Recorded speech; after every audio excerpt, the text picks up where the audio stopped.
que j'ai eu rapidement m'a permis, à l'issue de notre visite des lieux de détention, de m'entretenir avec Nicolas. Il sait l'émotion que son incarcération a provoquée. Il remercie tous ceux qui expriment leur émotion dans ce moment et leur soutien à son égard.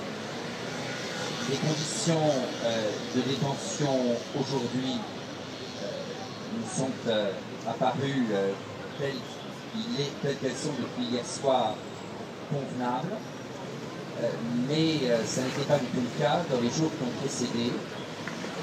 Nous avons en particulier visité sa cellule qui était extrêmement sale, les murs maculés de la manière que vous pouvez imaginer, et avec aussi une absence de vitres aux fenêtres et l'absence de lumière par ailleurs, l'absence de lumière électrique.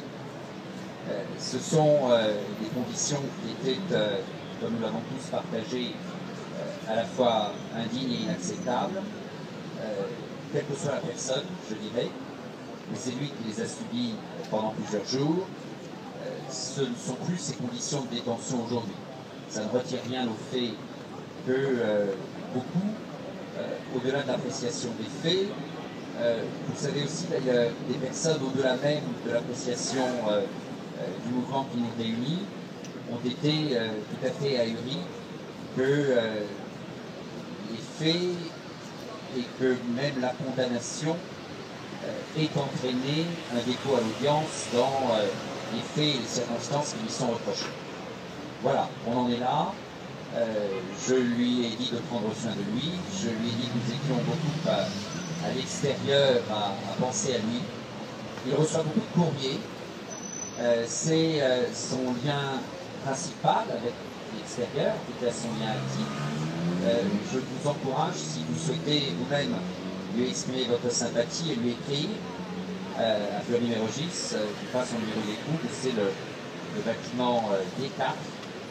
Voilà, donc je crois qu'il compte beaucoup sur le soutien qui peut s'exprimer à son égard. Je pense qu'il a été sensible à notre visite, mais surtout ce qui est important, c'est qu'il sache que les gens de l'extérieur pensent à lui et qu'il peut lui-même se raccrocher à l'extérieur dans ces moments particulièrement difficiles. Donc pensez à lui, écrivez-lui.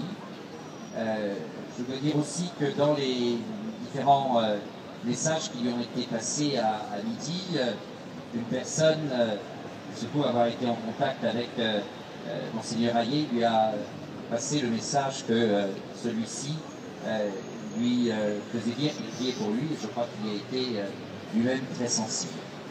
Écrivez-lui, pensez à lui. Merci.